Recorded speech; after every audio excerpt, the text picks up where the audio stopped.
Have you ever stopped to wonder if your love for cats is, well, more than just a simple preference?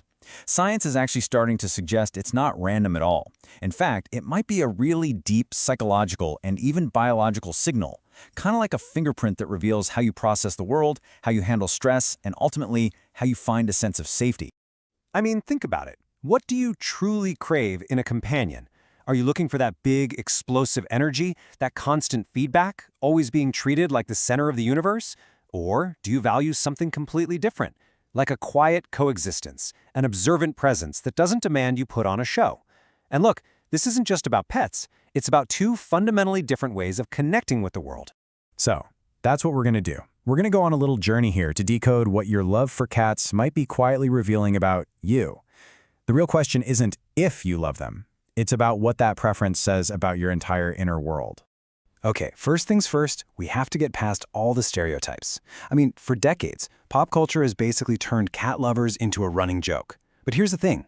It was never really about the cats. It was always about a kind of cultural discomfort with a quieter, less performative way of being.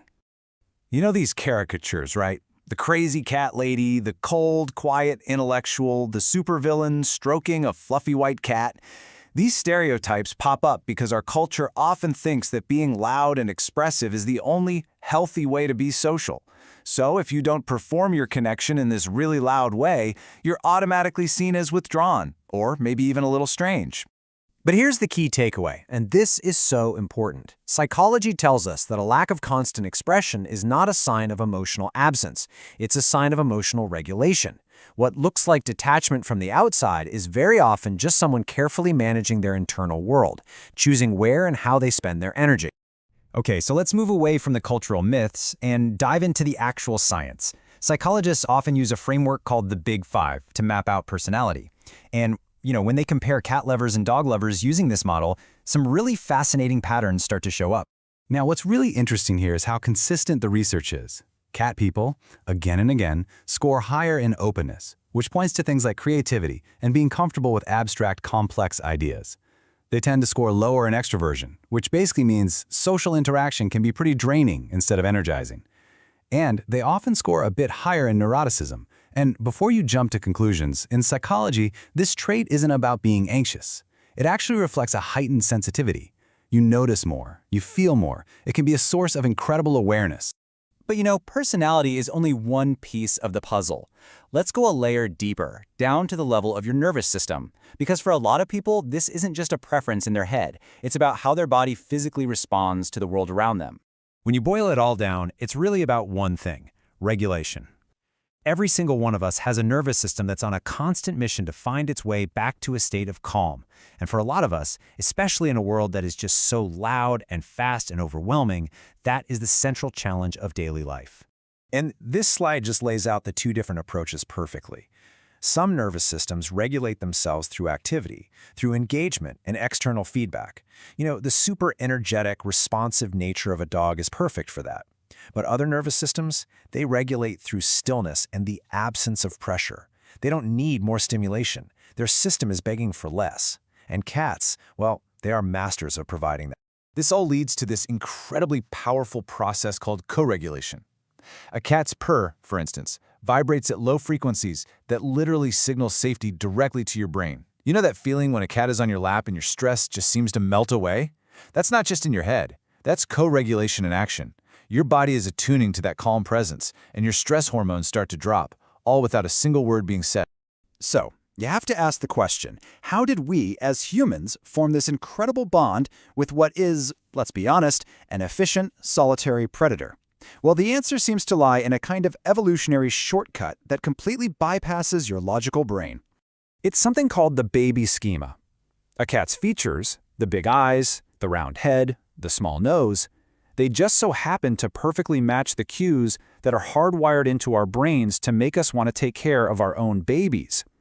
So when you see a cat, your brain doesn't think hunter, it thinks infant, and that protective, nurturing response is totally automatic. And if you think about it psychologically, this whole dynamic feels incredibly safe. It lets you offer care and feel close to another living being, but without all the complex and, frankly, often stressful demands that come with human relationships. You get to nurture something without the vulnerability of needing something specific back. All right, now we have to touch on a more unsettling theory. It's pretty controversial, and it's one that challenges the very idea that your attachment to cats is entirely your own choice. So, get ready for this next idea because it might be a little surprising. What if that deep feeling of affection and comfort you have isn't just coming from your psychology, but is being subtly nudged by a tiny biological passenger? Let me introduce you to Toxoplasma gondii. It's a microscopic parasite, and it needs to be inside a cat to reproduce. Now, the science on this is still being debated, but some research suggests it might subtly influence its other hosts, like us, to be a little less fearful, or maybe even more drawn to cats. Now, this isn't some kind of mind control. It's not making you love your cat. But it does raise some fascinating questions about where our psychology ends and our biology begins. So, let's bring all these different threads together. Whether we're talking about personality, or neurology, or even biology, this preference for cats seems to point toward a temperament that really values depth and quiet in a world that is just getting louder and more distracting by the day. You see, for people who are wired this way, solitude isn't about being lonely or isolated. It's cognitive freedom. It's that uninterrupted mental space you need for deep thinking, for creative work, for actually processing your emotions. And cats, with their quiet, unobtrusive companionship, are like little guardians of that sacred space. There's a line from the research that I think just captures the essence of this whole thing perfectly. Loving cats isn't about being smarter or better than anyone else. It's a declaration of your values. It's a quiet commitment to choosing depth over constant distraction. So here's the bottom line. If you're a cat person, it likely means your whole system is wired for subtlety. You thrive on presence without pressure. You crave connection without having to perform. And you find your safety in stillness. You're not antisocial. You are simply curating a world that actually matches your own internal rhythm.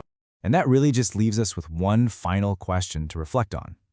In a world that is constantly demanding more from you, more energy, more noise, more performance, what is it that the quiet, steady presence of a cat gives you that the rest of the world so often fails to provide?